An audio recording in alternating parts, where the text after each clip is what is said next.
بسم الله الرحمن الرحيم نحمده ونصلي على رسوله الكريم. We greet you from the World Trade Center, the International Book Fair in Kuala Lumpur in Malaysia on this, the 25th day of the month of Zulqa'dah with Assalamu alaikum wa rahmatullahi wa barakatuh. And this brief video is being pre-recorded for the Imam Khomeinit conference in Tehran, in Malaysia, in Iran.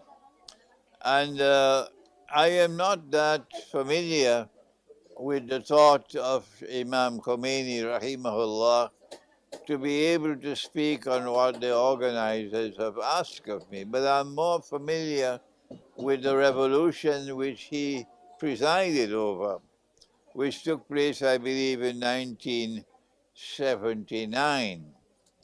And I can speak on that revolution of Imam Khomeini, which brought about a regime change in Iran and its implications for the world of Islam.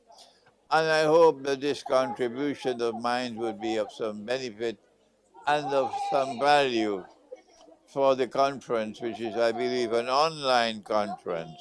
Now then, when the 1979 revolution took place, what happened was that it brought down one of the most powerful regimes in the world of Islam, the regime of the Shah of Iran, who was supported by the Western world with all the weapons that he needed, all the technical advice that he needed, everything that he needed, the Western world gave it to him, because the Western world did not want to see Islam re-emerge in Iran. They preferred to have a secular nationalist regime in charge of Iran rather than an Islamic revolution. And the Western world also supported the Shah in his repression of the Iranian people through the internal Savak, or the intelligence agency, the Savak. And there was endless torture in Iran. I was a student at the Graduate Institute of International Studies in Geneva in 1979, doing a PhD in international relations. And as a senior PhD student, I was allowed a desk in a building close to the Palais des Nations, the United Nations building in Geneva. And I had someone sharing a room with me who was from Iran and who was a critic of the Shah. And he told me that what the Savak did was to catch hold of his brother and then send a message to him that unless and until you give up yourself to us, we will torture your brother. And this was the nasty way in which the regime of the Shah operated. And we have endless evidence of the same methodology being applied today in so many parts of the world of Islam.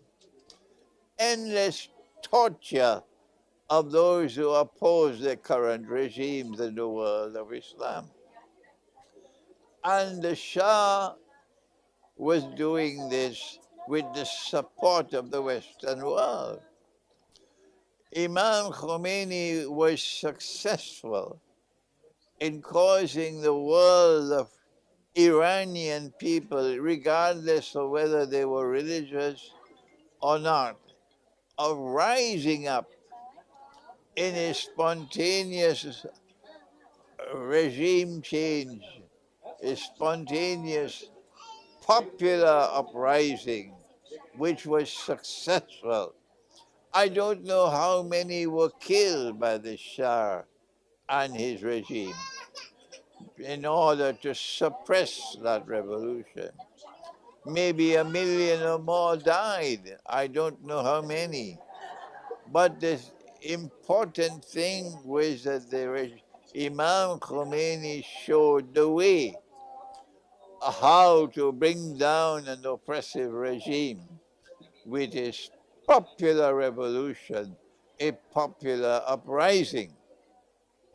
The same thing that happened in Iran was copied in Bangladesh 30, 40 years later, when the regime of, her name I believe is, I can't remember her name now, in Bangladesh, Hasina, who was oppressing the people of Bangladesh. Those who were supporting the Islam in Bangladesh were the ones being killed by the internal oppressive regime. The, the, the, the Bangladeshi equivalent of the Savak.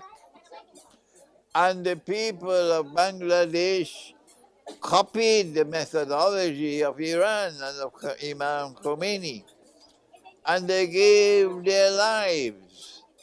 And eventually the regime crumbled, and Hasina had to flee the way the Shah had to flee from Iran. And so we have a method now from Imam Khomeini and from the Islamic Revolution in Iran of how to bring down oppressive regimes. When you have generals who are Yankee puppy dogs oppressing a people and getting popular political leaders to be imprisoned, and they will stay in prison forever because they are too great a threat to the regime. You know who I'm speaking about. I'm speaking about of Imran Khan in Pakistan.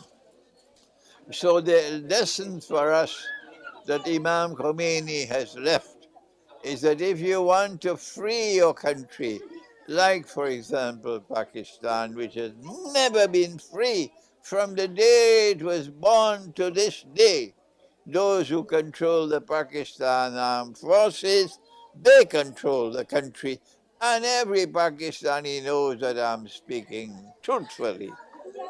If you want to bring freedom to your country, if you want to liberate your people, you have to engage in a popular uprising similar to that which Imam Khomeini brought in Iran, similar to that which Bangladesh used to remove the regime of Hasina.